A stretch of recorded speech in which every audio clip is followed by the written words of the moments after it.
ওই যে হুজুর দেয়, হুজুর হুজুর হুজুর। ওই তো হুজুরই তো বাবা। দোস্ত চল যাই, হুজুর দাম একটু দোয়া নিয়ে যাই। আচ্ছা, আপনার একটা কাজের দরকার আছে, হুজুরের কাছে জিজ্ঞেস করবেন। পুরো তো আমরা হুজুর তো মেলা কবার সৌদি গেছে, ইরানের পথটা কিরকম হুজুরের তো জিজ্ঞেস করে যাবো। ঠিক আছে, জানতে পারে, কারণ হুজুর তো মেলা কবার গেছে। ঠিক আছে দোস্ত। হ্যাঁ, চলো চলো। ওয়ালাইকুম। ওয়ালাইকুম সালাম। কি ব্যাপার, আপনারা ব্যাগ ট্যাগ নিয়ে কোথায় যাচ্ছেন? হুজুর ইরাক যাচ্ছে আমরা একটু। ইরান। ইরান? জি ইরান যাচ্ছেন ফ্লাইট কয়টায়? ফেলাস না হুজুর, আমরা সাইকেল নিয়ে আমরা যাবো। সাইকেল নিয়ে আপনারা ইরানে যাবেন? রাতে তো মেলা কবার গেছেন, তো আমরা রোডে ঠিকানা দিলে আমরা সাইকেল চালাই চলে যাবো। জানেন এই সাইকেল নিয়ে যাইতে আপনার মিনিমাম 8 মাস 1 বছর লাগবে। কি কোন হুজুর? আপনারা বুঝছি ইরানের যুদ্ধের কারণে যাবেন তো। জি জি হুজুর। যুদ্ধে আমরা সবাই ব্যথিত, ইরানের সর্বোচ্চ নেতারে মাইর ফেলাইছে, আমরা সবাই ব্যথিত।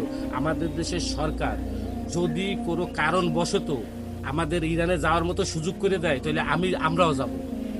সবার আগে আমার নামটা দিয়েন। অবশ্যই অবশ্যই তাহলে আমার নামটাও দিয়েন। অবশ্যই অবশ্যই আমাদের দেশে সরকার যখন আমাদের এই সুযোগটা করে দেবে, সেই সময় তোদের আর সাইকেল নিয়ে যাওয়া লাগবে না।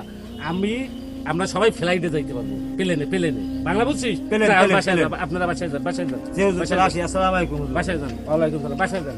দেখছো বাবা, এই দেশে এখনো আল্লাহ ভীরু কত লোক আছে।